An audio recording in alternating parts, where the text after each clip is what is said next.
Hey ladies and gentlemen, Steven here from Redolessence and welcome back to another video. Thank you so much for joining me today. I really do appreciate it and I hope that this video finds you well. In today's episode, we're going to be taking a closer look at the brand new release by Jean Paul Gaultier. Male Le Parfum is the name of this fragrance. I'm excited to tell you more about it, so make sure to stay tuned.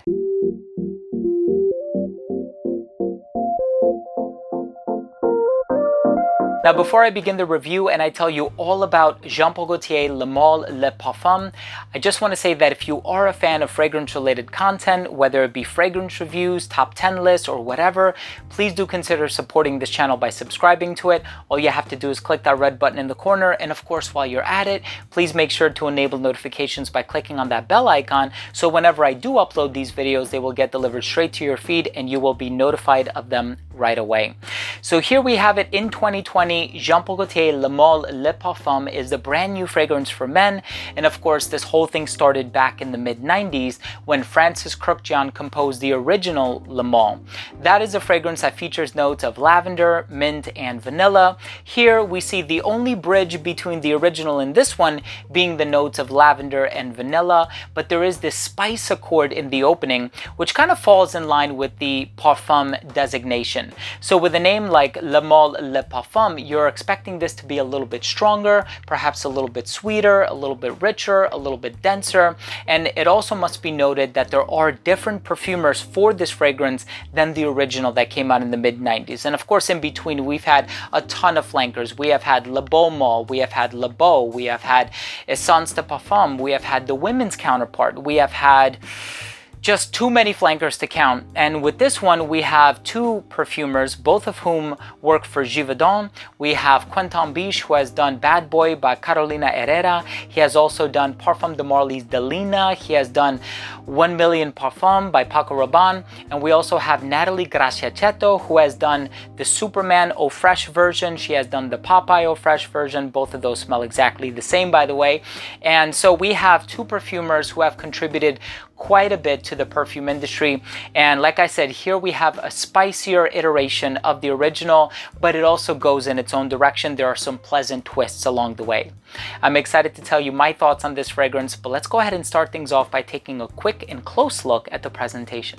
So if you're familiar with the Jean Paul Gaultier Le Male fragrances, you know that they come in this cylindrical aluminum container, and here we have a mostly black color with some gold hardware. All of your information, including the UPC and the batch code, may be located on the bottom. The bottom of this container does come apart to reveal a podium in which the bottle rests. And the bottle itself actually looks very similar to Ultra Male, with the exception that this one has gold hardware. The distribution on the atomizer is nice and wide, and it also has a pressurized atomizer so you can control how much you want to spray. Let's continue with the smell. Now, as soon as this fragrance opens up, you are going to get a burst of sweetness, and that sweetness is something like the sweetness that you would get from Ultra Male by Jean Paul Gaultier. So to be honest, if there is one fragrance from the Jean Paul Gaultier Le Male catalog that you could compare this one to, it would definitely be Ultra Male. And I'm saying that on account of the sweetness alone. Now, of course, Ultra Male kind of has this pear note in it. There's nothing fruity whatsoever about this fragrance, but it does have that underlying sweetness that you're also going to find in Ultra Male, and that is due on account of the vanilla. Now, like I said earlier, the only bridge connecting this one to the original from the mid-90s is the vanilla and the lavender. I really don't get much of the lavender. It plays more of a supporting role in this composition. This fragrance, at least in the opening, is more about those sweet nuances. And also there is the spice accord in the opening as well, and I do get it sort of full frontal. As soon as you spray this fragrance on, you are going to smell the spicy thing going on in there. And when you think of spices, you can think of a number of things. You can think of fenugreek, you can think of nutmeg, you can think of cinnamon. What I find to be the dominant spice in this is aniseed, star anise, or licorice. There is this strong licoricey vibe that I get from this fragrance as soon as it opens up. And the reason I say that is because the more and more that I wore this and smelled it, I kept trying to put the pieces of the puzzle together to remind myself of what other fragrance am I making a connection to subconsciously. And that fragrance is Eau Masculine by Lolita Lempicka, and there's another one called Body Kuros by Yves Saint Laurent. And this fragrance has that same licoricey vibe in here that is not immediately apparent, but once you let it sit for like 10, 15, 20 minutes, it is going to bring itself to the fore, and you have a better understanding of what this spice accord is really all about. So if you're thinking of other Jean Paul Gaultier Le Male flankers, this one is in the wheelhouse of the sweeter ones. So I'm thinking about Essence de Parfum, I'm thinking about Le Beau, I'm thinking about Ultra Male, and it's less like the fresher, more aromatic ones like the original and perhaps even Le Beau Male, which is now discontinued. And of course there was also Fleur de Male, which is based around the note of orange blossom. That one is also discontinued, regrettably. But this one is definitely on the sweeter side. This is the Le Male flanker for clubbing situations, partying situations, but also I find it to be a more sophisticated version of Ultra Male, if that makes sense. If Ultra Male is the 25-year-old brother, this is the 30-year-old brother or the 35-year-old brother. A little bit older, a little bit more experienced, a little bit more sagacious, a little bit more established and set in his ways, financially, from a work standpoint, whatever that might mean, but he still has this clubbing bone in him where he likes to go out and have a good time and party every once in a while. And so for that reason, I don't think this is as much of a work scent or an office scent as it is a nighttime date, partying, club scent, kind of along the lines of Ultra Male. But I do find this one to be a little bit more mature, but not in the sense that it smells dated or anything like that. There is no note in here that makes it harken back to like the 80s or the 70s or anything like that. That's not what I was suggesting at all. But I really do like this one, and I think that for a Le Male flanker, it does go in a pleasant direction, and I also find it to be different enough from its predecessors to warrant a purchase.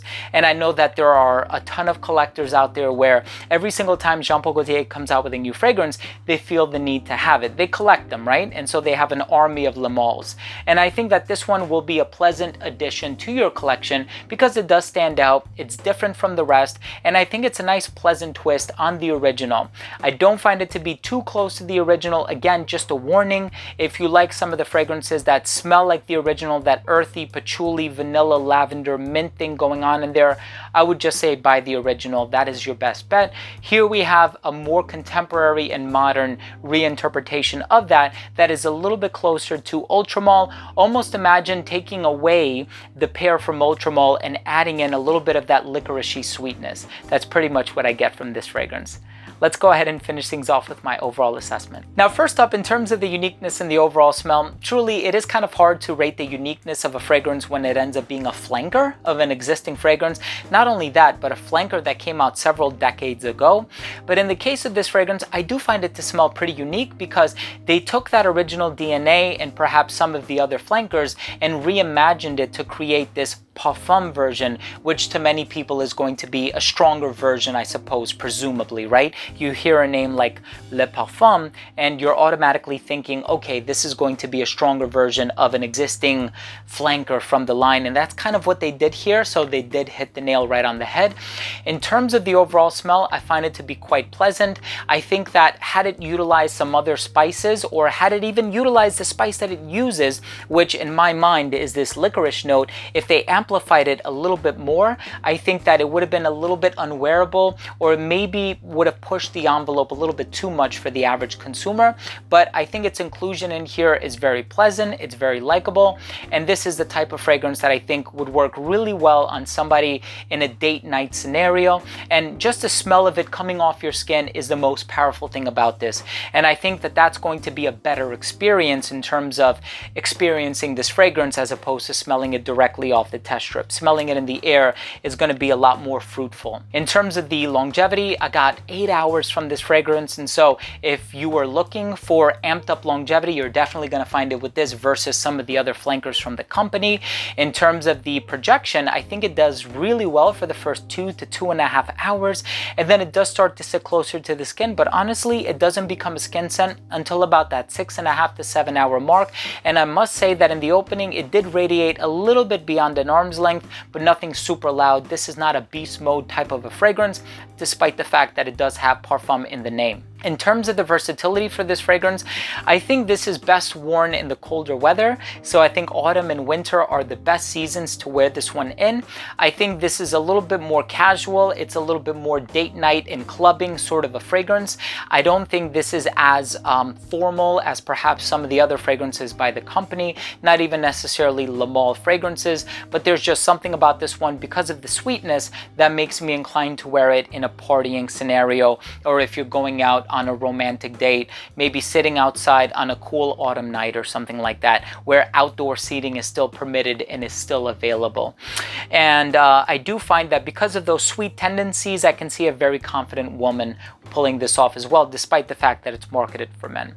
In terms of the presentation, I think there's very little that can be done, especially when you're working with a very specific mold of a bottle, but I do like the difference in the coloration. The gold hardware I think is a very nice touch. So my final verdict on this fragrance is I personally enjoy it. I think it's a wonderful addition to the Le Male collection, and I like the fact that they took perhaps some influence from the original, some influence from Ultra Male, and they created a new fragrance out of it, but still didn't make it too similar to any of the existing flankers so that it would have been redundant. I do think it's a really nice addition to the Le Male lineup, and I hope you have an opportunity to try it soon. So there you have it, ladies and gentlemen. Thank you so much for tuning in. That was my review of Jean Paul Gaultier's Le Male Le Parfum.